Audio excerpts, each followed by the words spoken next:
Bom dia a todos e a todas que estão nos acompanhando aqui, mais uma live sobre temáticas importantes, quer dizer, que importam à cidadania, mesmo em tempos de pandemia, que nós temos várias restrições, nós continuamos vivendo em sociedade, continuamos construindo, edificando, né, sonhos e possibilidades, e temos também preocupações, e a luta social ela não para em todos os campos. Hoje nós vamos debater as questões da educação, e para isso nós temos dois ilustres convidados, né? Uma convidada, a professora Russell, que é professora na URGS, na FACED, formação de professores, e coordena, lidera a Frente Gaúcha da Escola Sem Mordaça. Enfim, a gente sabe todo o debate que tem em cima disso, e nós convidamos ela também para debater um pouco, não só sobre os temas que estão pulsando agora, mas também resgatar algumas lutas importantes que foram travadas e tem vitórias aí no último período. E o professor também, doutor em educação, a Russell é doutora em educação, o professor José Clóvis de Azevedo, que foi secretário de educação no governo Tarso, foi secretário municipal de Porto Alegre, para nós aí da rede municipal, né, as pessoas que lembram da época dele, foi o primeiro reitor da UERGS, né, trabalhou no projeto de fundação da UERGS e é formador de professores, trabalha lá no Centro Universitário Metodista IPA, os dois de Porto Alegre, e são pessoas que são especialistas nas suas áreas, né, lutam há muito tempo pela educação, principalmente a educação pública. E a gente sabe que no tempo da pandemia está surgindo muito debate sobre EAD, educação à distância, educação remota. A educação tem ferramentas, a educação pública tem possibilidades de fazer EAD com qualidade? Não tem.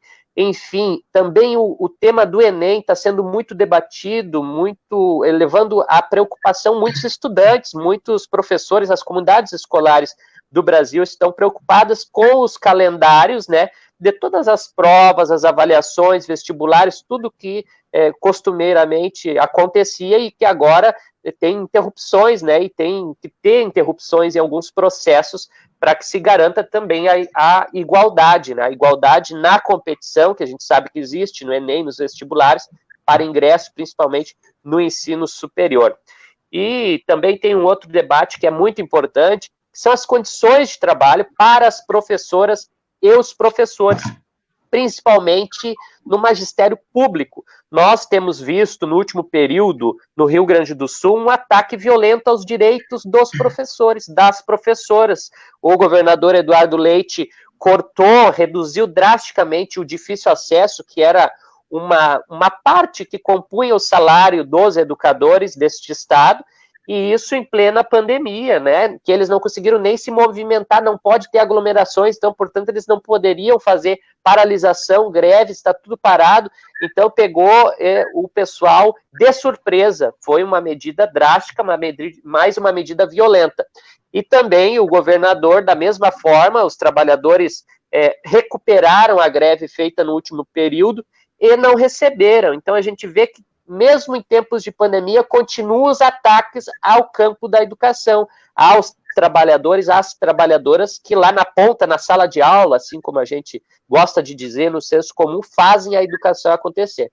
Então, para considerações iniciais, eu quero passar para a doutora Russell, para que ela possa falar para nós que vitórias são essas que nós tivemos aí no campo desse embate, né, contra a escola sem partido, esse ideário todo que surgiu no Brasil já há mais de 10 anos, mas que se fortaleceu muito nesse período de protofascismo e ataque, né, ataque à educação e censura a questão da docência, a questão da diversidade dentro das escolas, dentro dos ambientes, e que tem as relações entre alunos, professores, enfim, produção de conhecimento, que um Brasil que a gente vê tão diferente nesse momento, é um Brasil que faz apologia à censura, que quer decidir o que se aprende e o que não se aprende na escola, sem respeitar o acumulado de conhecimentos da humanidade. Então, sejam bem-vindos e passo imediatamente a palavra para a professora Russell. Bom dia, Jonas, bom dia, professor José Clóvis, é uma alegria estar aqui com vocês, e Então, é super importante essas duas decisões tomadas pelo Supremo Tribunal Federal por unanimidade, agora no finalzinho de abril. Foi uma decisão relativa a uma lei municipal do município de Nova Gama, em Goiás, que proibia os estudos sobre desigualdades de gênero e proibia, inclusive, o próprio termo, não só nas aulas, mas também nos materiais didáticos. Era uma lei municipal, então, que censurava o trabalho nas escolas municipais. E já havia uma liminar do Supremo Tribunal Federal que apontava a inconstitucionalidade dessa lei municipal, mas agora, finalmente, então, o Supremo Tribunal Federal se reuniu durante a quarentena e, por unanimidade, decidiu que, de fato, essa lei é inconstitucional, ela descumpre diversos artigos da Constituição Democrática, da Constituição de 1988, que vem sendo atacada e rasgada, não é? E, então, essa foi uma vitória importante no finalzinho de abril, e agora, no dia 14 de maio, o Supremo novamente tomou uma decisão em relação à liberdade de expressão, à liberdade de ensinar, à liberdade de cátedra nas instituições de ensino superior. Então, são duas derrotas importantes da Escola Sem Partido, que reagiu já com um discurso de ódio, de incitação à violência, dizendo que as famílias, os estudantes teriam que fazer justiça com as próprias mãos, não é? Que bem nessa linha de evocar, né, os períodos mais sombrios, assim, da história da humanidade, né, de censura e de violação aos direitos humanos. Então, é muito importante que a gente divulgue, porque essas decisões do Supremo Tribunal Federal, elas abrem, então, jurisprudência em relação a outras leis municipais e projetos de lei em tramitação que a gente tem em todo o país. Felizmente, no Rio Grande do Sul, nenhum município aprovou nenhuma lei da Escola Sem Partido, e isso tem muito a ver com a luta, né, dos sindicatos, toda uma mobilização no Estado que impediu a vitória dessas tendências extremamente conservadoras e obscurantistas. E nesse momento de pandemia, em que os professores estão produzindo conteúdo para essa educação emergencial, remota, né, usando meios digitais, usando tecnologias de comunicação e de informação, os professores também ficam muito vulneráveis e expostos com videoaulas, com materiais, recursos didáticos que começam a circular nas redes sociais. Então, é muito importante que a gente possa difundir essas decisões do Supremo Tribunal Federal que amparam o trabalho docente, a liberdade de ensinar e a liberdade de expressão. E o direito ao conhecimento, o direito à educação. Uma escola censurada é uma escola de pensamento único e em que o direito à educação não está garantido. Então, agradeço muito esse espaço também para que se possa divulgar esse conhecimento entre os professores, as famílias e os próprios estudantes. E só uma coisa a mais, Rússio, para te fazer um questionamento na linha do que a gente fez inicial, os parlamentos municipais, as câmaras, continua tudo a tramitação dos projetos de lei. Em Porto Alegre já teve aprovação de projetos de lei de vários teores, não da educação. Mas, enfim, então a luta não para, né? Na verdade, não. Eles continuam tentando emplacar isso. Sim. Eu não sou da área do direito, mas eu entendo que gera uma jurisprudência, mas não impede os processos. Então, só que, claro, as decisões em instâncias inferiores ao Supremo Tribunal Federal precisam considerar essa decisão do Supremo Tribunal Federal, e é interessante que ela é uma decisão por unanimidade. Isso fortalece muito mais a decisão.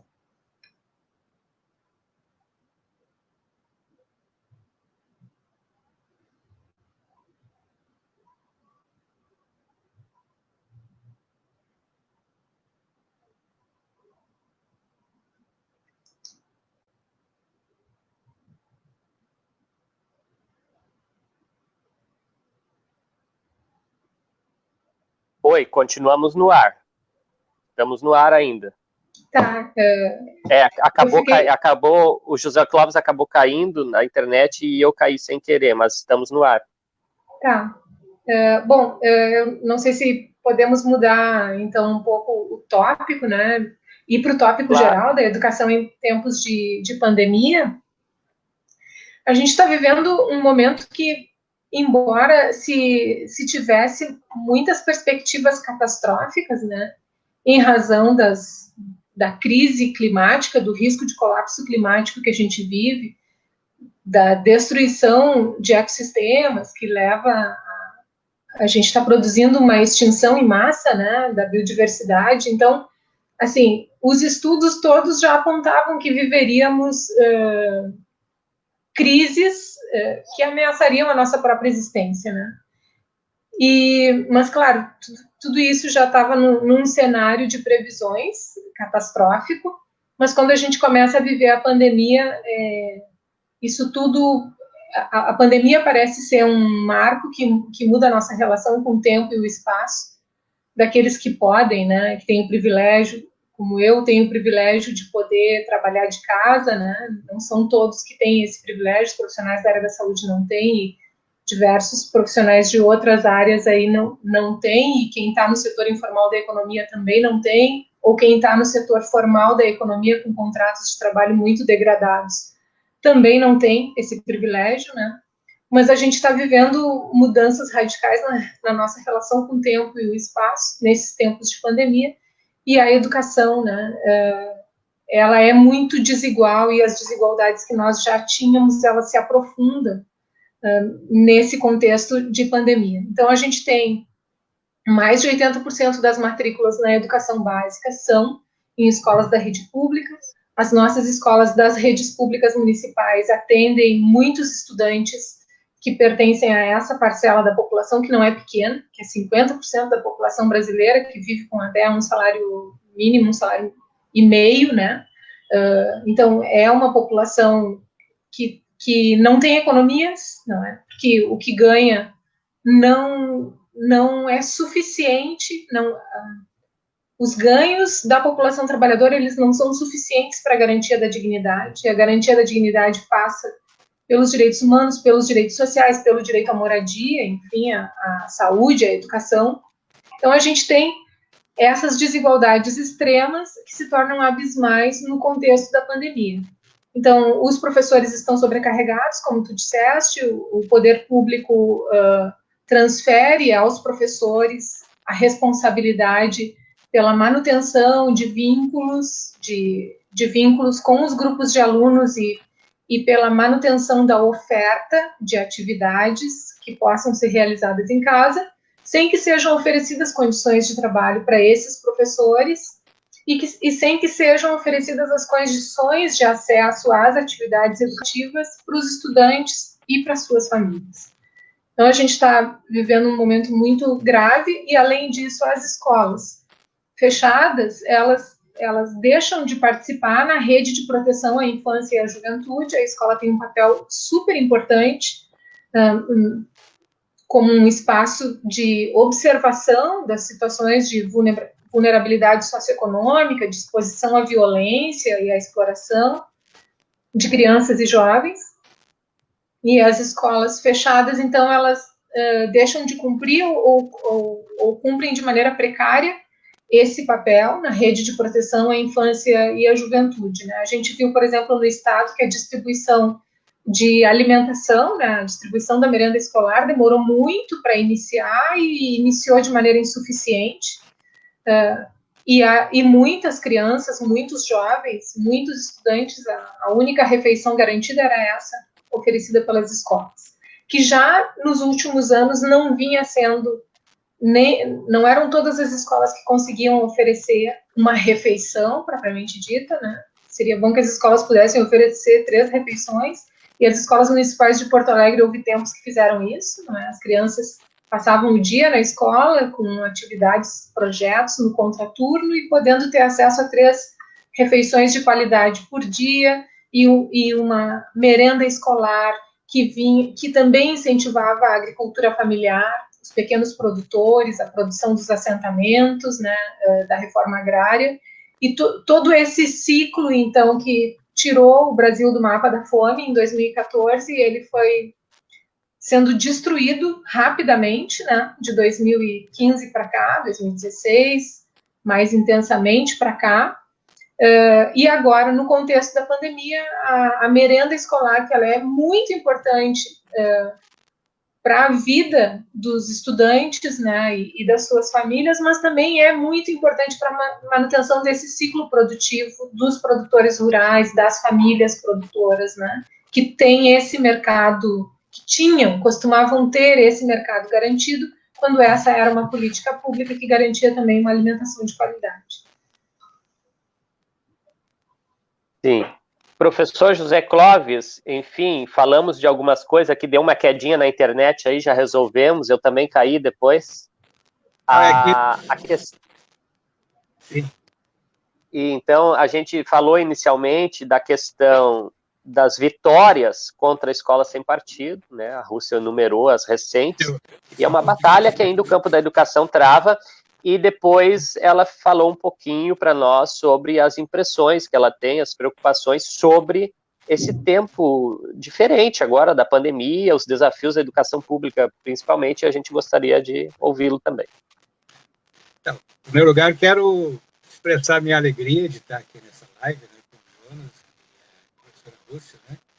O Jonas, que além de doutor em educação, é um militante político sindical, tem tido uma participação muito forte no último período em Porto Alegre, e a professora Rússia, né, que tem feito essa batalha aí em relação à questão do direito à educação e do direito à liberdade de expressão no meio educacional, do combate, né, a esse absurdo da escola sem partido. Eu quero fazer, em relação a isso, Jonas e professor Rússia, uma breve observação. Eu passei pela ditadura militar, né, e vivenciei todo o sofrimento que foi a opressão, a repressão. Só que na época da ditadura militar não apareciam explicitamente, pelo menos, esses elementos ideológicos fascistas da forma como que estão aparecendo hoje, né? Não aparecia, por exemplo, uma oposição explícita contra os indígenas, embora a gente sabe que os indígenas têm sido expulsos das suas terras, e, enfim, toda a ocupação da Amazônia, o absurdo que foi.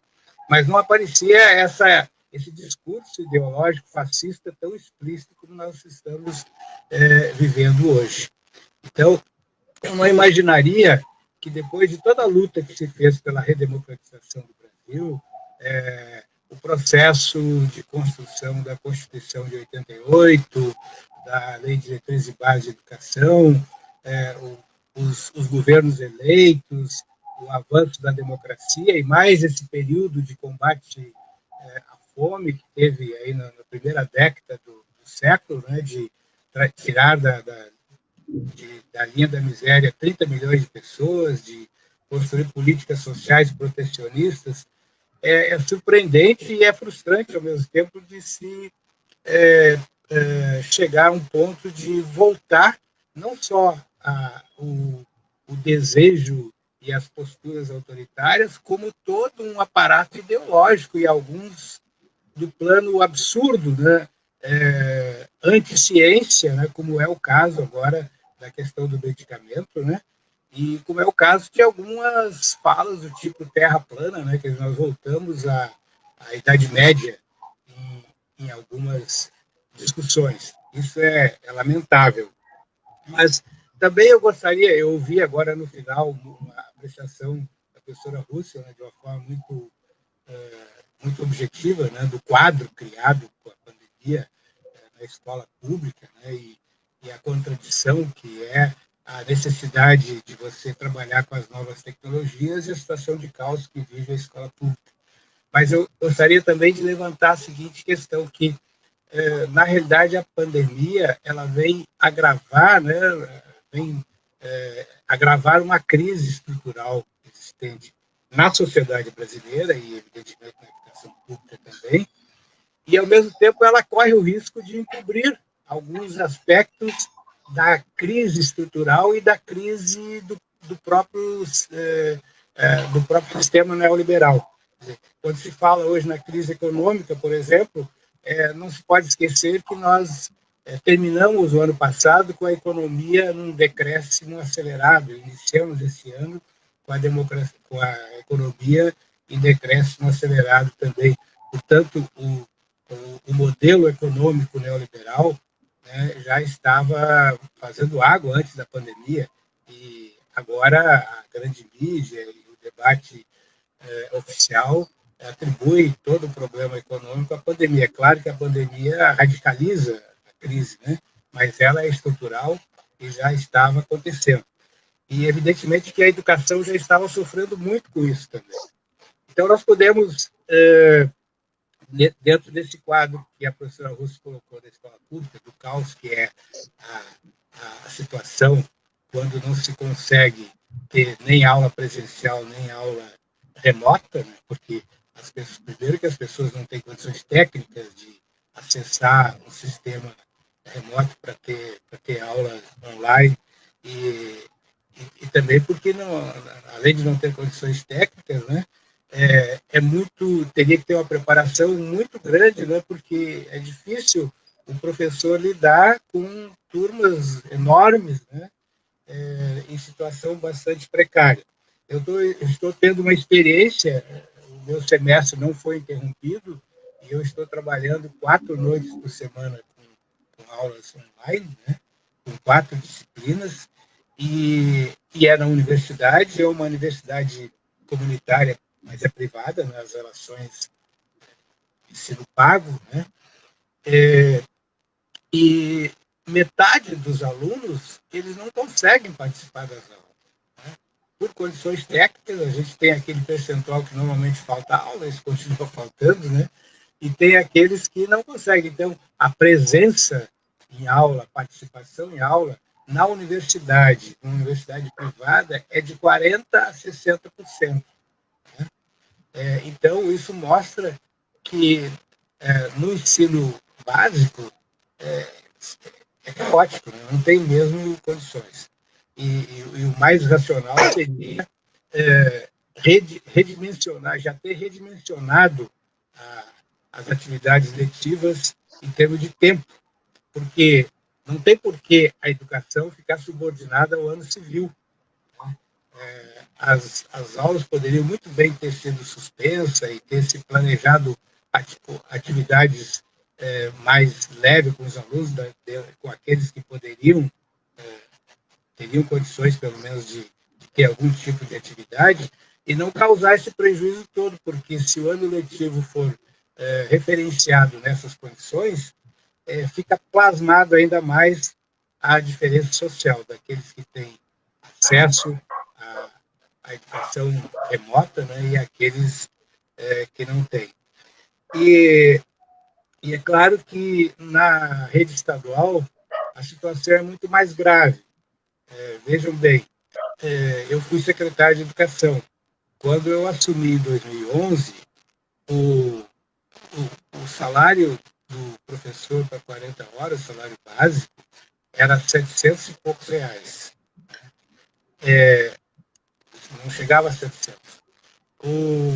Em 2013, quando a gente saiu, era o dobro disso. Era muito pouco, mas era o dobro. E foram quase o dobro, foram 76,6% de reposição em 4 anos. Né? Quando no governo anterior tinha sido 20%, no outro ainda menos. E agora os professores estão há 6 anos sem nenhum tipo de reposição salarial. Quer dizer, o salário que já era muito baixo, ele está reprimido há 6 anos, e ainda com o salário parcelado e atrasado. A situação caótica que vive a rede estadual e a forma opressiva com que os professores estão sendo tratados aprofunda a qualidade da educação. É evidente que isso tem consequência para o povo que só tem a escola pública como possibilidade de acesso à educação.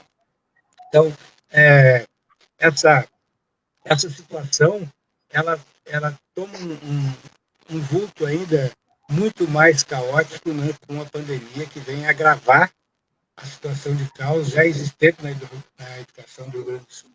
E ainda se pode só para concluir essa parte, né, se pode ainda agregar a derrota que os professores sofreram agora com o novo plano de carreira e a nova legislação imposta pelo atual governo.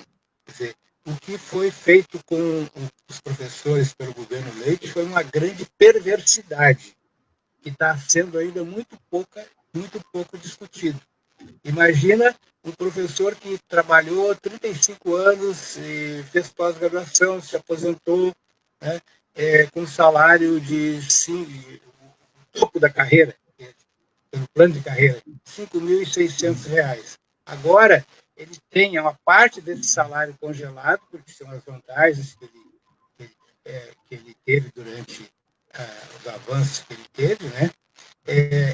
E ainda tem um desconto de 12%, depende da faixa, para a Previdência. Quer dizer, depois de 6 anos sem reajuste, você tem ainda um desconto no seu salário e um congelamento de uma parte do seu salário, que era o direito. Se fala nesse país em segurança jurídica, mas para o trabalhador não tem segurança jurídica, tem segurança jurídica para o capital, né?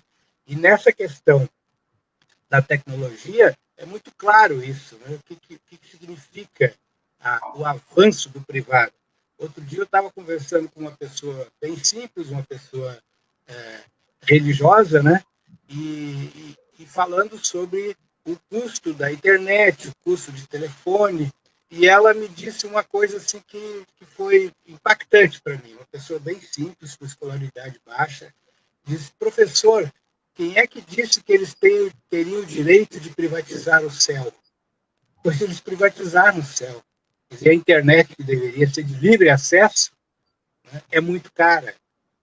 E isso se reflete agora no acesso da rede pública à educação. Né?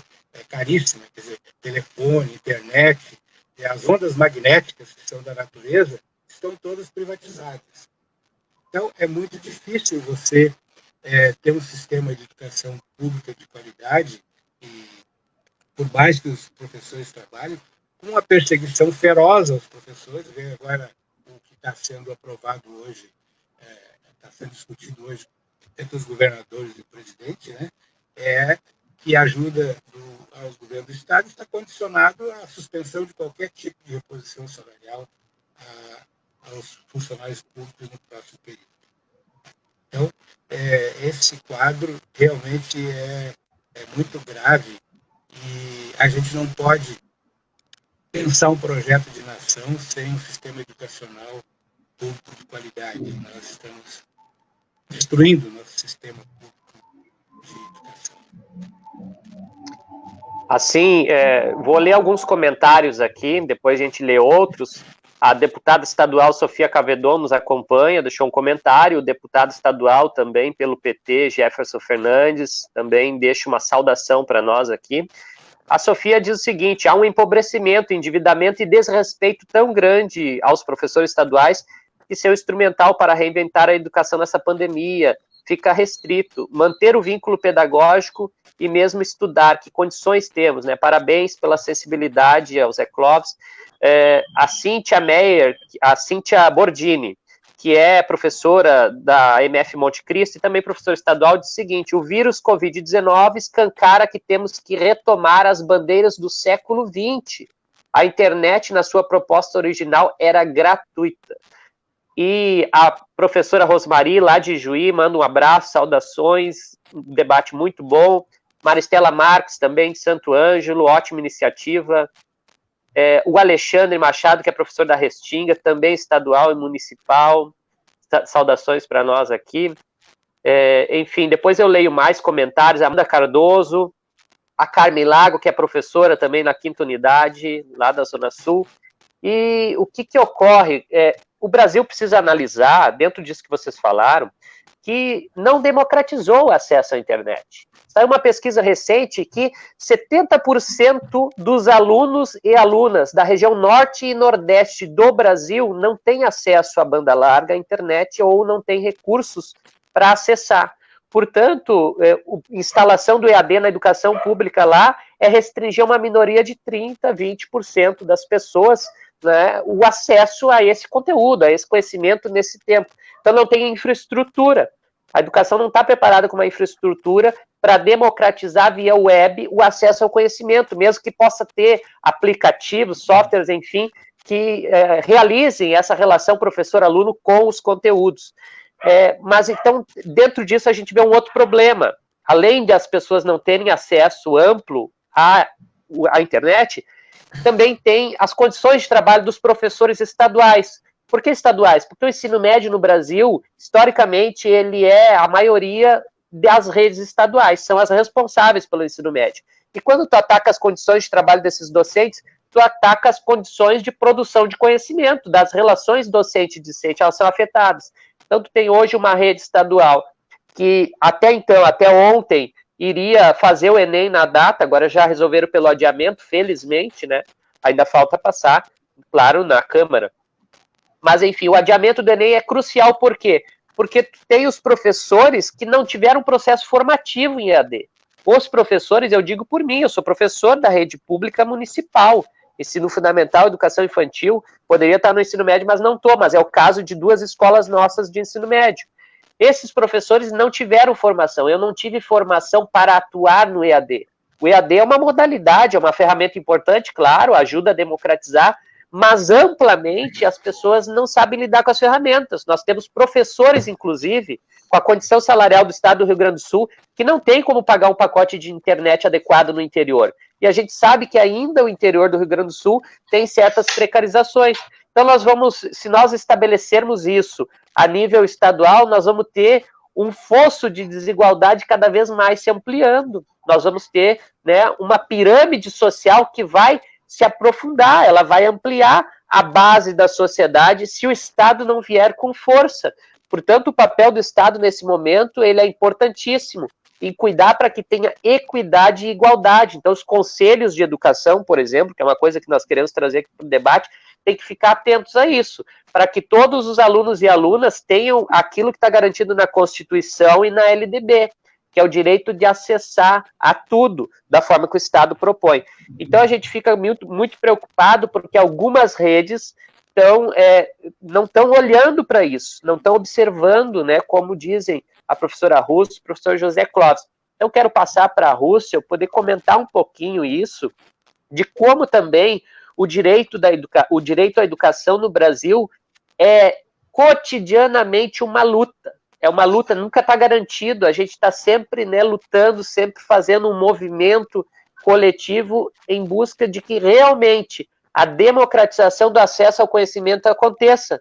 Embora a gente tenha a democratização do acesso à escola, do acesso a matrículas, não necessariamente a gente consegue transformar esse ambiente, um ambiente que produza realmente conhecimento para todos. E aí a gente tem, né, a continuidade de uma sociedade desigual, que a educação poderia ajudar a resolver isso, né? Poderia equalizar alguns movimentos no sentido das relações sociais como um todo. Te agradeço, Jonas. Então, essa desigualdade estrutural que o professor José Clóvis bem explicou e que a pandemia vem um pouco para agravar, as desigualdades que já estavam aí, um pouco para mascarar, né, crises que já estavam aí, mas também a gente via algumas tendências, né? Então, no ensino superior, por exemplo, estava vendo uma tendência de instituições privadas de migrarem para essa modalidade EAD. Mas a modalidade EAD não é a mesma coisa que essa educação remota e emergencial, né? Esse é um dos tópicos que a gente vem discutindo na Universidade Federal, agora intensamente durante a pandemia. Porque a educação EAD, ela tem todo um conjunto de pesquisas que embasam e de plataformas, e as pessoas precisam ser formadas nessas plataformas, tanto os professores precisam contar com tutores, com polos para encontros presenciais, com oferta de equipamentos, de acesso à internet nesses polos. Então, tem todo um planejamento e um conjunto de conhecimentos que sustenta a educação EAD, que nessas condições emergenciais que nós estamos vivendo, tanto nas instituições de ensino superior, e mais ainda nas instituições de educação básica que não são, que não deveriam ser alvo de educação à distância, inclusive. Né?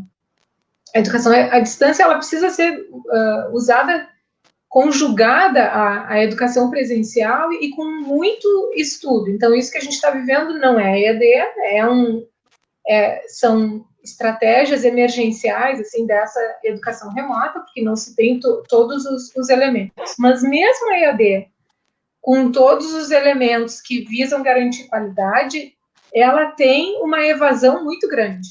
É mais ou menos 30%, um pouco mais de 30% nas instituições privadas, que têm uma oferta de matrículas em número muito maior do que as públicas, e mais ou menos 30% nas públicas, enquanto que a educação presencial tem uma evasão um pouco menor, nas públicas chega a 18%, que ainda é muito alto, e estamos falando de ensino superior. Bom, isso vem associado, a Sofia Cavedon fez uma pergunta ali em relação ao homeschooling, que é outro dos ataques à educação pública que a gente vem acompanhando nos últimos anos, e inclusive era um dos... vinha meio de contrabando nos projetos de lei da escola sem partido, que atacavam o direito à educação, chamando o direito à educação a educação compulsória, né? E do quanto as famílias teriam direito a escolher a educação para seus filhos e não enviá-los à escola, e não enviá-los à escola pública. E isso é um ataque ao direito à educação num país que ainda não universalizou o acesso à educação.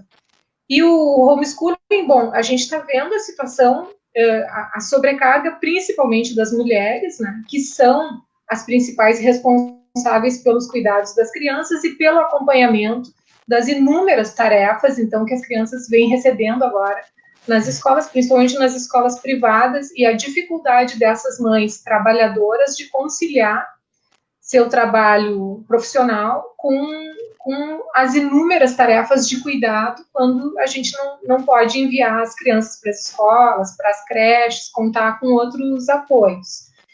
E a gente vê, por exemplo, no ensino superior, tem uma pesquisa de um grupo de colegas pesquisadores que faz o Parenting Science, que investigou entre o grupo de mulheres pesquisadoras, mulheres e homens, mas principalmente as mulheres se dispuseram a responder à pesquisa. 50% das mulheres pesquisadoras, quando têm filhos, são responsáveis sozinhas pelo cuidado dos filhos. Isso no mundo acadêmico, que a gente acha que é um lugar privilegiado e de conhecimento e menos machista. Mas não é menos machista. 50% das mulheres cuidam sozinhas das crianças sem nenhum tipo de apoio.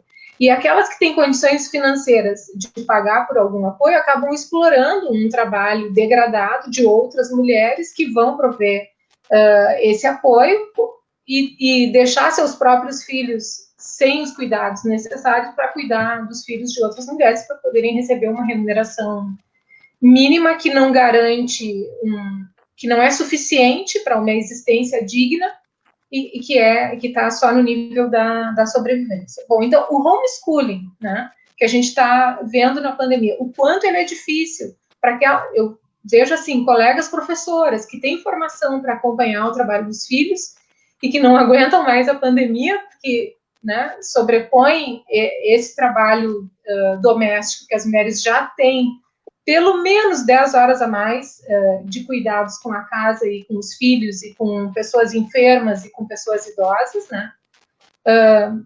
Já tem pelo menos 10 horas semanais a mais do que os homens. Agora, sem as escolas em funcionamento presencial, as mulheres estão ainda mais sobrecarregadas, e isso já apareceu, por exemplo, na publicação de artigos pelas mulheres, que caiu drasticamente durante a pandemia. Bom, o homeschooling, então, ele onera necessariamente as mulheres, né? Então, ele tem esse problema, e além da educação privada, como diria, assim, pensando um pouco a partir da perspectiva da Hannah Arendt, né? A escola pública, ela é um espaço público de contato com a diversidade. E quando a gente tem esse espaço, a criança não podendo, a criança, o jovem não podendo frequentar esse espaço, ela está privada do espaço público. Então, o homeschooling, ele é privado, é o espaço privado da família, mas é também um espaço de privação. Não é só um espaço íntimo, mas é um espaço de privação, e a criança fica restrita aos conhecimentos, enfim, e as visões de mundo da sua família, né? Não tem contato com a pluralidade de perspectivas sobre a vida, de formas de existência da sociedade. Então, e o homeschooling é também uma oportunidade de negócios, né, para as empresas que fornecem os kits educacionais, por um lado, e por um outro lado, também é, assim como a educação domiciliar, a educação à distância, também é uma possibilidade de redução de quadros docentes, assim como a reforma do ensino médio, né, que também tira o direito à educação, porque os alunos vão ter uma carga horária menor de ensino médio, passam a ter uma carga horária menor, e depois itinerários formativos específicos, que levam a uma especialização precoce, e que se torna mais um obstáculo para o acesso ao ensino superior. A gente tem muitos obstáculos, né? Ao final do ensino fundamental, a gente já tem muita evasão, o ensino médio tem muita evasão, a gente tem mais ou menos 60% da população de 15 a 18 anos que conclui o ensino médio. E o Enem, o vestibular, os exames de ingresso são mais um obstáculo para esses que conseguem sobreviver e concluir a educação básica, e a gente adiar o Enem é o mínimo para diminuir um pouquinho esse obstáculo, né, para essa parcela da população que com muitas dificuldades consegue concluir a educação básica num sistema educacional extremamente desigual. Antes de passar para o professor José Clóvis, vou ler mais um comentário aqui.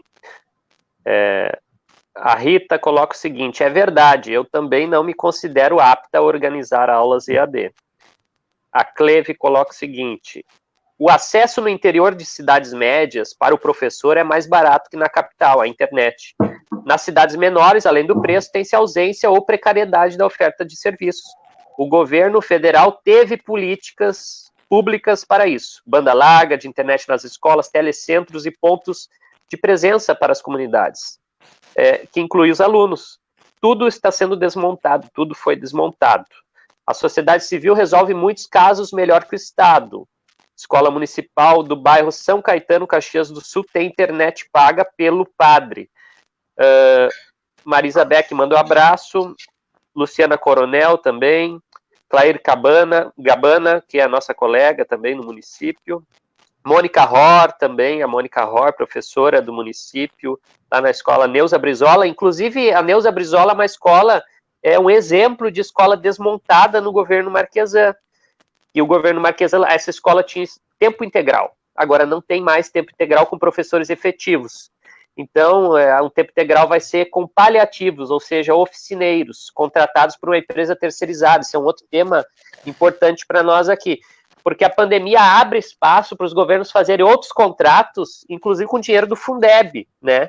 E a gente fica preocupado, porque há aberturas na legislação que permitem mais e mais a entrada do privado no público. Esse também é um problema que a gente precisa compreender enquanto educadores e lutadores da educação para combater, porque já não é de hoje, é de longo prazo, que a educação tem sido vista como mercadoria, não como um direito. Então, essa diferenciação ela é muito importante nesse tempo de pandemia, que a gente começa a ver que as escolas privadas, por exemplo, à medida que tem estrutura e os seus alunos têm uma condição socioeconômica mais adequada, vão avançar na construção de conhecimento. E a rede pública desassistida, inclusive com a emenda 95, que congelou os recursos federais de investimento nos serviços sociais, nos direitos sociais. Isso tudo está afetando sobremaneira o nosso tempo histórico. Então, assim, há muitos desafios, esses que a professora Rússia colocou, e a gente quer ouvir também o professor José Clóvis sobre tudo isso que já se comentou e as impressões. E eu faço uma última reflexão. É preocupante ver que nós estamos tendo que retomar lutas do passado, como colocou a Cíntia Bordini, né? Lutas do século XX. Enfim, professor José Clóvis.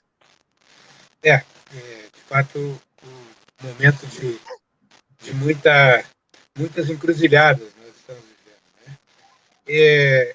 Então, assim, eu acho que para quem pensa a longo prazo também, a situação é de muito poucas perspectivas, embora a gente não possa prever o futuro e as variáveis que poderão se desenvolver, né?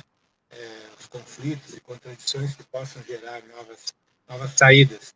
Mas imagine, nós temos uma rede pública no Brasil com 43 milhões de crianças e jovens adolescentes que frequentam essa rede, em números redondos, né? 43 milhões e mais 5, 6 milhões na rede privada. Aí, estou falando em termos de educação básica. Bom, esses 43 milhões são crianças daquilo que a gente pode chamar do povo trabalhador, porque nós sabemos que o Brasil tem seis pessoas que têm uma fortuna que é maior que o que tem 100 milhões de brasileiros, né? Nós sabemos que 100 milhões de brasileiros estão na faixa da pobreza, né? E fora aqueles que estão abaixo da linha da pobreza. Então, esse povo todo está na escola pública. A possibilidade de educação para o Brasil reside nesse povo. Quer dizer, como que uma nação que não consegue educar o seu povo, como que ela vai pensar daqui a 30, 40 anos o que serão essas crianças de hoje com essa educação precária, que tipo de cidadão, que tipo de contribuição, né, eles poderão dar para a sociedade. Quer dizer, que tipo de sociedade nós teremos daqui a 30, 40 anos, não produzindo pessoas educadas, com autonomia intelectual, com capacidade crítica, com acesso à ciência e à técnica. Como que nós podemos ter uma sociedade democrática sem a construção de uma população que seja uma massa crítica?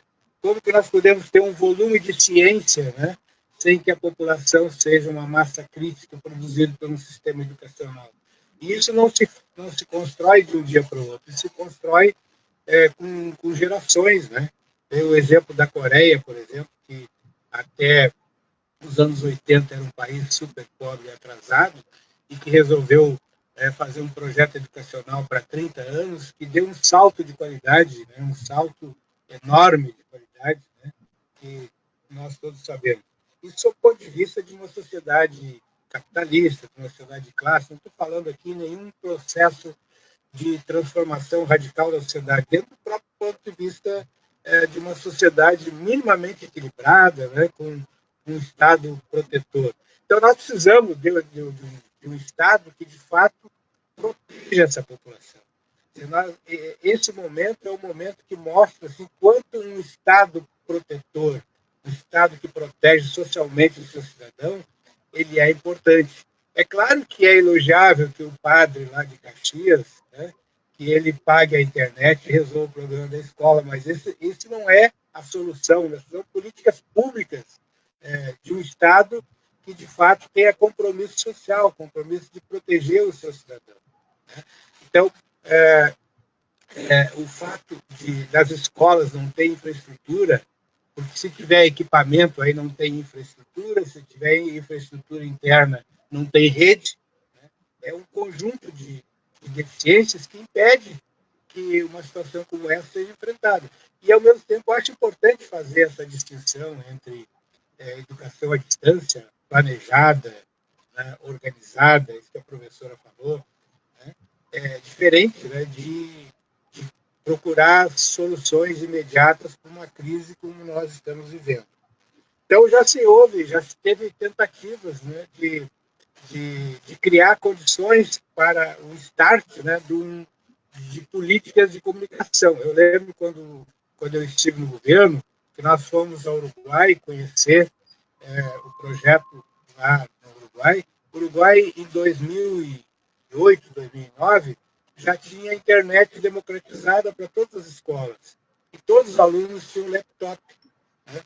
E nós fomos, na época, inclusive, conhecer esse projeto, né, que hoje eu não sei como está, mas pelo que me disseram está mais desenvolvido ainda, porque hoje a questão fundamental não é distribuir. Na época, o grande símbolo era a ideia de um computador por aluno, né? Hoje isso é tudo superado, porque o fundamental hoje é que as escolas tivessem, primeiro, um acesso à rede e uma infraestrutura interna capaz de, onde está muito mais democratizado hoje o acesso ao aparelho, ao telefone, ao laptop, né?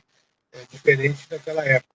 Mas nós iniciamos o projeto Província de São Pedro, na época que tinha esse objetivo de criar, de generalizar o acesso à tecnologia nas regiões de fronteira e nas regiões onde havia vulnerabilidade social mais radicalizada. E se trabalhou isso na região de Bagé, em algumas regiões aqui da Grande Porto Alegre, e foi feito um grande investimento, embora isso tudo tenha se perdido. Não se ouve falar mais nada sobre isso, o que aconteceu, como os governos que sucederam trataram essa questão. Então, nós temos tido sempre, nos últimos tempos, retrocessos. Todas as grandes iniciativas do campo social, do campo de democratizar a tecnologia, de democratizar a escola, acabaram sendo levado hoje para um campo de retrocesso. E, na realidade, Jonas, quando tu fala na democratização do acesso, na realidade não se conseguiu ainda democratizar o acesso. A escola infantil não está democratizado o acesso. A universidade, muito menos. A universidade, ao invés de continuar o processo de ampliação da oferta pública, né, nós tivemos um brutal avanço da privatização, né, com grandes empresas de educação tomando conta, transformando a educação num mercado, né, numa mercadoria, como tu falasse, e isso avançou muito nos últimos tempos. Então, nós precisamos, de fato, voltar com determinadas bandeiras, é evidente, ressignificadas, né? Mas a educação pública, democrática, em todos os níveis, é uma necessidade da população e precisa ser recolocada com força, inclusive na universidade. Quer dizer, nós temos países vizinhos, como o Uruguai, por exemplo, que o acesso à universidade é praticamente direto, né, livre, né? Enquanto que nós aqui temos esse gargalo fantástico, né, que não só para entrar na universidade, mas para concluir o ensino médio. Quer dizer, não tem sentido um país com uma desigualdade social como a nossa, né, onde a juventude, aos 14, 15 anos, é pressionada a trabalhar para buscar a sua sobrevivência, não ter uma política social para a juventude do ensino médio. Nós teríamos que ter um sistema de bolsa para o ensino médio, né, com duas matrizes. Uma bolsa generalizada para manutenção na escola e ampliação da bolsa da iniciação científica. Você começar a desenvolver a pesquisa no ensino médio com incentivo, formando já jovens pesquisadores desde o ensino médio. Mas, evidentemente, que isso não está colocado na agenda atual, né? E nem mesmo os setores progressistas têm muita clareza sobre isso, e por isso que essa agenda é muito frágil. Mas ela teria que ser discutida e colocada aí no conjunto de lutas que nós temos que desenvolver aí no próximo período. Porque hoje trata-se de uma disputa. Nós temos que disputar a educação, ou uma educação pública para o povo, ou a educação seletiva, né, meritocrática, né, que é o que o liberalismo pode oferecer. O liberalismo nunca vai democratizar amplamente a educação, porque a lógica do capital é a sua reprodução. E a reprodução do capital, mesmo nessa época da transformação no mundo do trabalho, né, a lógica de reprodução do capital é pela exploração do trabalho, mesmo que seja um trabalho abstrato, né, trabalho agregado ao conhecimento, à tecnologia, mas a lucratividade vem da exploração do trabalho, né? Tanto daquele trabalhador que tem a sua carteira assinada, como aquele que está cumprindo sua função na acumulação de capital, no subemprego, né, na atividade autônoma, enfim, esse quadro que nós vivemos hoje.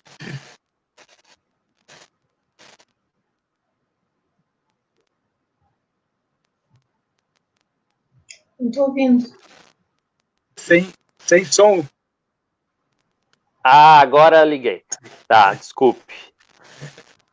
Tomei a rasteira da tecnologia. Mas eu vou ler alguns comentários antes de passar para vocês, para as considerações finais. Vocês podem também comentá-los. A professora Cláudia Cunha, também da rede estadual e municipal, ela diz o seguinte: as condições físicas da escola em que trabalho já estavam em processo de sucateamento há alguns anos. Portanto, não consigo imaginar como voltar às aulas nestas condições. O professor Alexandre Machado coloca: professores expostos a uma imposição contraditória. Temos que denunciar que essa exposição imposta aos professores é nociva. Professora Sueida dá parabéns para nós, diz que estamos sempre na luta. Mais comentários aqui no final. Professora Marta Rosa, também, do CEMET Paulo Freire, Educação de Jovens e Adultos, também nos cumprimenta pelo debate. Professora Vera Amara, aposentada do Estado, coloca: apenas 3,4% de todos os estudantes do ensino médio do Estado do Rio Grande do Sul têm aula o dia inteiro, educação de tempo integral. E a professora Sofia, que é deputada estadual, traz a seguinte reflexão para nós. Vou colocar o que comentaram ontem na Comissão de Educação, que eu dirijo na Assembleia. Né? A professora Cristiane Famer colocou o seguinte: a pedagogia hoje é o oposto do isolamento. A casa é o oposto da escola. O isolamento aprofunda a desigualdade. Nosso estudante é devolvido ao lugar de origem, que é desigual. A escola faz equidade. E coloca também: não acham que estamos com uma grande oportunidade de transformar o ensino? Cada estudante é autor e pesquisador, consciente do próprio processo de desenvolvimento. E a professora Carmen Lago coloca da seguinte forma a sua reflexão: mais do que na hora de equiparmos as escolas com acesso à internet e equipamentos para isso, entrarmos no século XXI. E a Marta Rosa coloca: como vocês avaliam que será o protocolo de retorno às aulas? Tem se discutido protocolos, né, que serão necessários protocolos, porque se não pode ter aglomeração, como vamos desenvolver uma escola com recreio coletivo? Como vamos desenvolver uma escola com refeitório compartilhado? Uma escola com sala de aula com 30, 40 alunos, que é o caso, por exemplo, de muitas escolas estaduais de ensino médio. Então, como se equaciona isso? Que cálculo os gestores públicos podem fazer? Há campo, há espaço para que se subdivida turmas, por exemplo, há espaço para que os governantes chamem os educadores, as comunidades escolares para um grande debate anterior para a criação do protocolo, porque já estão todos estão devidamente se cuidando, estão em casa, mas estão disponíveis para debates online, muitos. As direções escolares, na opinião de vocês, poderiam ser chamadas para debater, fazer reuniões com as suas comunidades de forma remota, de repente, mas pensar protocolos discutidos coletivamente, ou a solução pode ser voltar da mesma forma como era antes? É possível isso? Não é? Pode ser temerário, né? Escolas com mais de 1.500 alunos circulando o dia inteiro. Eu, por exemplo, como professor, fico preocupadíssimo com o horário do recreio, a entrada e a saída da escola, que não tem como evitar crianças se abraçando, conversando, dialogando, também é um problema. Além de todas as reflexões que a gente trouxe aqui hoje, fazemos esses comentários e passo para a professora Russell. Bom, eu queria, antes de abordar os comentários, retomar a menção Sim. que o professor José Clóvis fez, a bolsa, essa ideia de bolsas para o ensino médio, que eu acho que é super importante mesmo, porque os estudantes do ensino médio se submetem a condições de trabalho muito difíceis, né, como estagiários, e isso muitas vezes é um impeditivo de cursar adequadamente o ensino médio, de permanecer mais tempo se dedicando aos estudos. A reforma do ensino médio vai na direção contrária, né? Ela vai na direção, inclusive, de aproveitar esses estágios, que muitas vezes são espaços de exploração intensa do trabalho, e contabilizar isso como carga horária do ensino médio, quando isso nem pode ser considerado educação básica. E daí eu queria trazer uma experiência que eu tive conhecimento do município de Alvorada, que anos atrás tinha uma bolsa para os anos finais, uma bolsa bem pequena para os anos finais do ensino fundamental, e isso aumentou muito a frequência e a conclusão do ensino fundamental por aqueles estudantes. Havia uma experiência de uma escola com oportunidades assim de práticas do mundo do trabalho super criativas, ganhavam prêmios em festivais de cinema, inclusive os estudantes das escolas municipais de Alvorada, mediante uma bolsa que era um valor bem pequeno e que fazia toda a diferença para conseguir que as crianças concluíssem o ensino fundamental. Da mesma maneira, eu escutei o Rolim falando sobre uma bolsa também que se experimentou com jovens que tinham cometido algum delito, né, em conflito com a lei, e mediante uma bolsa, o que eles precisavam era retomar os estudos e serem aprovados, né, concluírem os estudos no nível de escolarização em que estivessem, e ganhavam uma pequena bolsa também, e isso reduzia quase que em 100% esses que recebiam a bolsa, a reincidência, o retorno à criminalidade.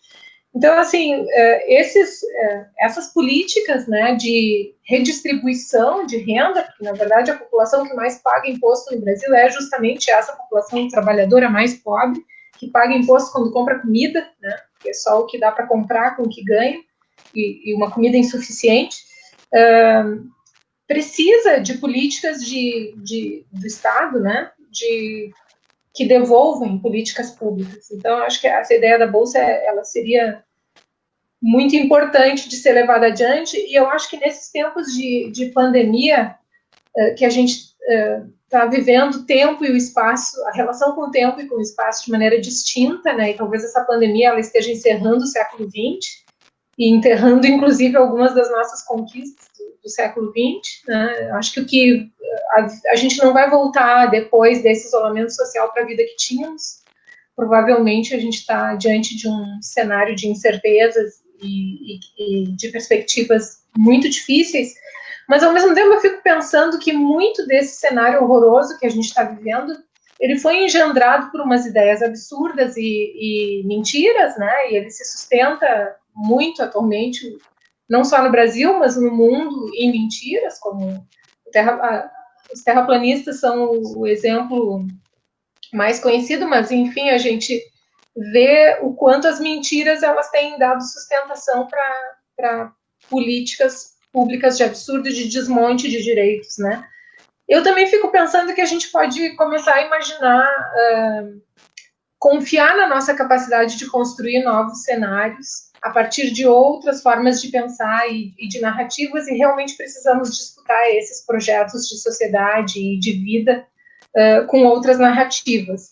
E nesse sentido, eu fico pensando que algumas ideias interessantes, eu estava lendo essa semana uma experiência espanhola de um grupo da Universidade Complutense de Madrid, que criou laboratórios que são laboratórios de pessoas afetadas por condições adversas, são coletividades de afetados que se transformam em comunidades de aprendizagem, e essas comunidades de aprendizagem, então, de maneira autogestionada, compartilha primeiro os conhecimentos. Cada um de nós é especialista na nossa experiência de vida, então todos temos esse conhecimento.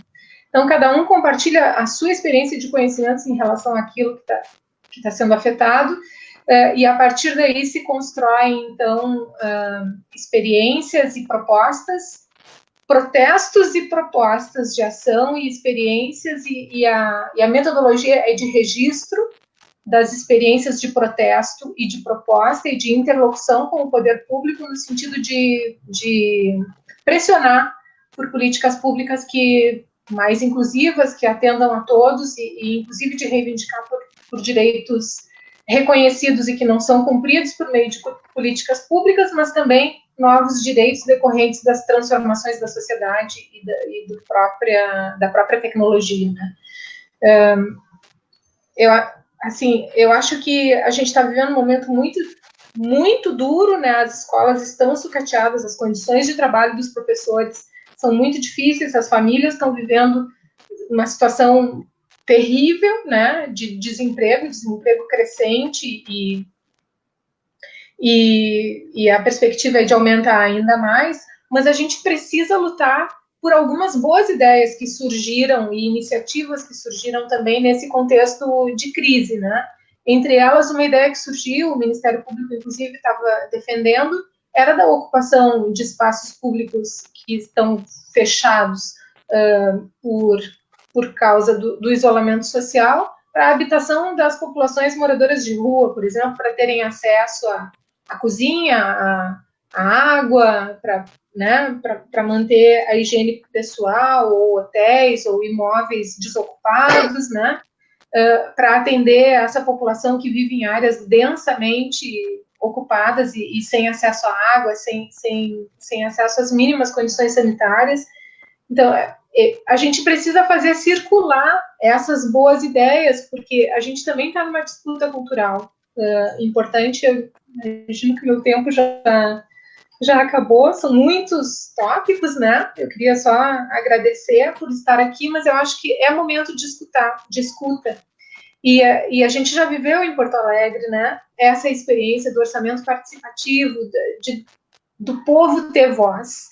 E a gente precisa construir esses espaços de escuta e de registro dessa diversidade de perspectivas sobre a vida e de como é que as pessoas entendem que as soluções precisam ser construídas. Acho que, assim, a gente como sociedade civil, então, precisa se organizar também nessa direção. A gente já está se organizando para distribuir alimentos, tem um movimento bem bonito em andamento, e a gente, enfim, quem está podendo ficar em casa e que tem acesso às tecnologias, a gente precisa, assim como esse espaço que o Jonas aqui constitui, né, a gente precisa aproveitar esses espaços, mas melhorar nossas redes, né, e registrar essa diversidade de perspectivas e de vozes e para uma interlocução coletiva com o poder público de pressão. Enfim. A gente já teve agora, né, uma vitória no Senado, já se posicionou pelo adiamento do Enem e dos vestibulares. Eu acho que quando a gente se organiza e age como uma comunidade de aprendizagem que se fortalece nas redes, a gente consegue também ter conquistas. Muito obrigada pelo espaço. Antes de passar para as considerações do professor José Clóvis, eu vou ler os últimos comentários que apareceram para nós aqui. Rosângela Barros, da Oi, a Clair Gabana diz que isso que a professora Russo se refere foi um projeto implementado pelo professor Serginho, prefeito de Alvorada, um professor à frente da gestão, que fez essa questão da bolsa dos anos finais, né, do fundamental. A professora Leonice de Deus coloca: hoje os estágios são utilizados como mão de obra barata, sem nenhum compromisso de uma supervisão adequada e sem proposta de preparar esse jovem para o mundo do trabalho sem esse viés exploratório do capitalismo. Maria de Guadalupe coloca: em relação ao possível retorno das aulas, penso que não podemos ter como referência o cenário da escola que conhecemos, recreios, salas repletas de estudantes, etc.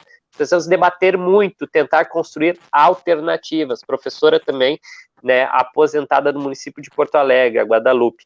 E a Sofia coloca um último comentário: com certeza, Carmen, eu sigo achando que cada estudante tem que ter seu computador, em especial no ensino médio, devia cada jovem, além da bolsa, que fala muito coerentemente o professor José Clóvis, receber um computador ao ingressar ao ensino médio, como fazia Ciências Sem Fronteiras e também os professores.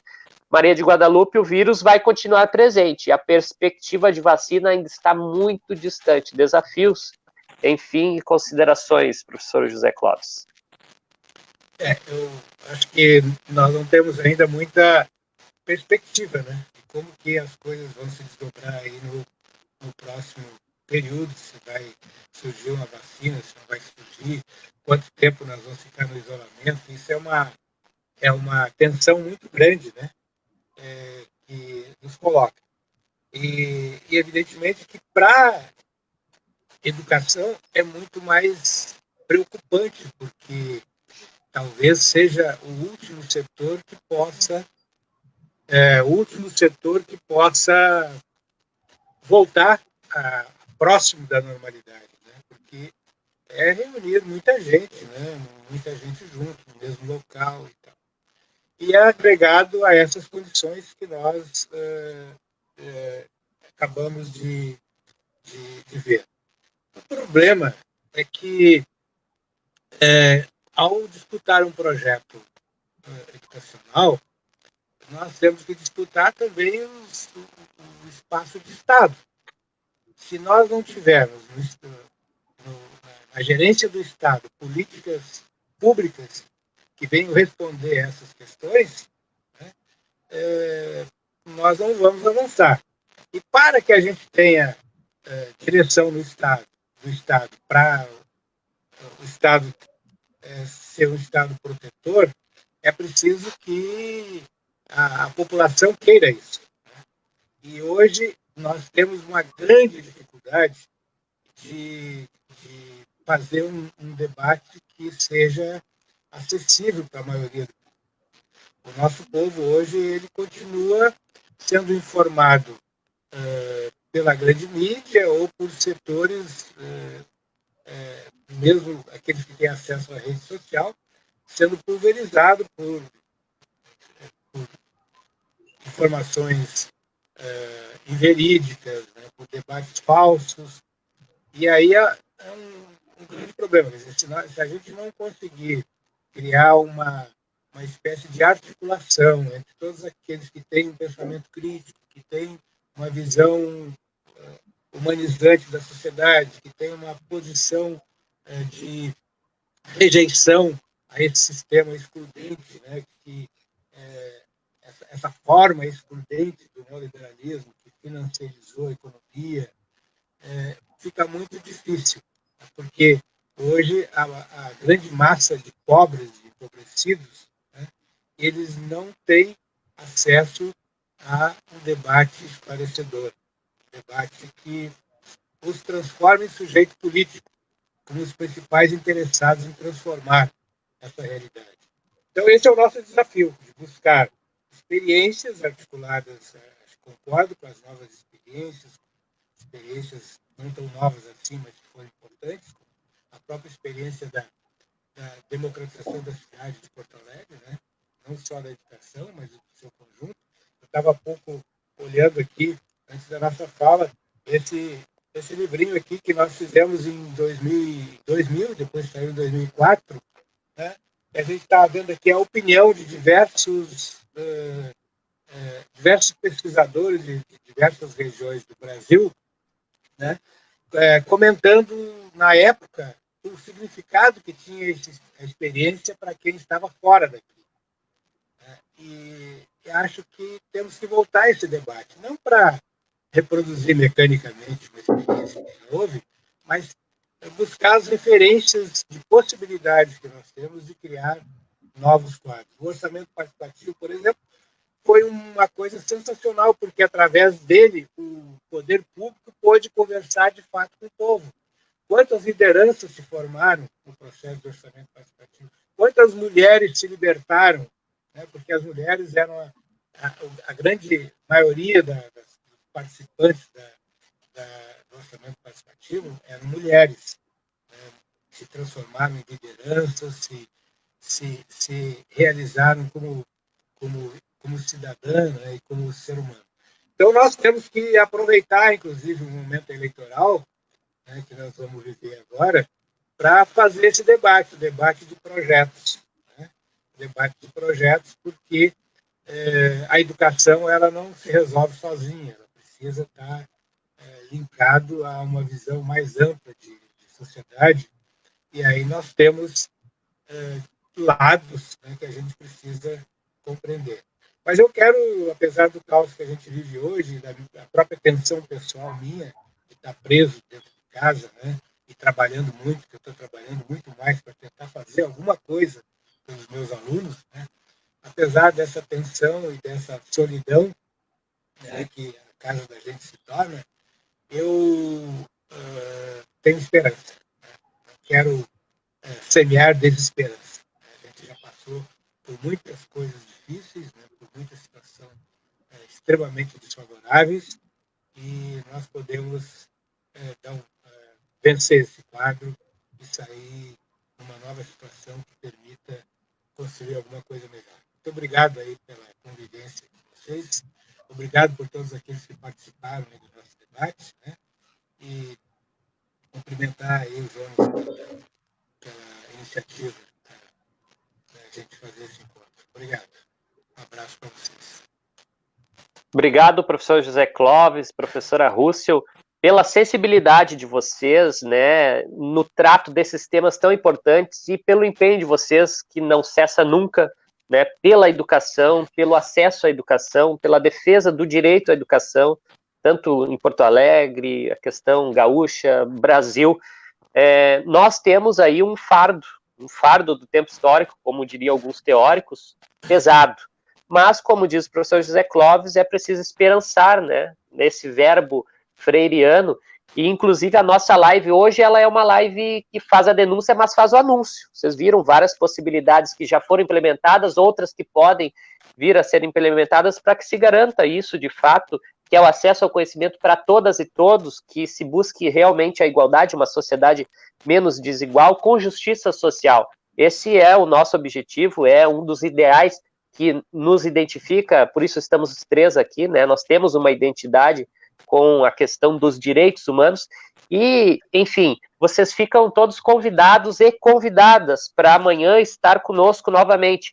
Vamos estar às 13 horas da tarde conversando com a ex-presidente do Conselho Municipal de Saúde de Porto Alegre, um tema também muito importante nesse tempo de pandemia, o SUS, ela que hoje coordena os conselhos, o Conselho Geral do município de Porto Alegre, a querida terapeuta ocupacional Mirta Zanker. E no sábado nós vamos conversar com o ex-ministro, ex-primeiro vice-governador do PT no Rio Grande do Sul, o Miguel Rosseto, vai estar conosco sábado de manhã, conversando também sobre questões importantes para a cidade e para a nossa cidadania.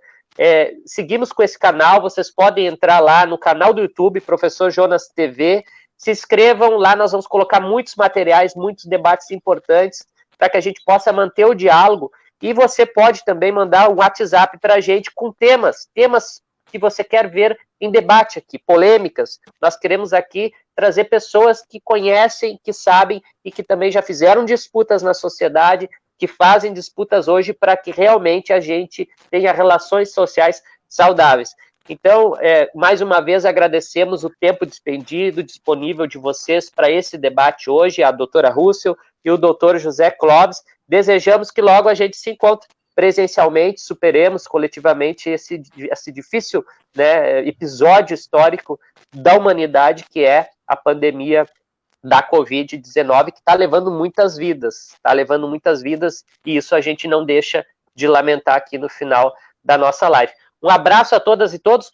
Compartilhem esse vídeo nos seus Facebooks, compartilhem nos seus WhatsApps. Tem muito conteúdo aqui que é importante, vai gerar mais reflexões nos espaços em que vocês também têm outras relações com outros trabalhadores, outras trabalhadoras. Uma boa quinta-feira e nos vemos logo mais amanhã. Muito obrigada. Obrigado. Um abraço para vocês. Um abraço.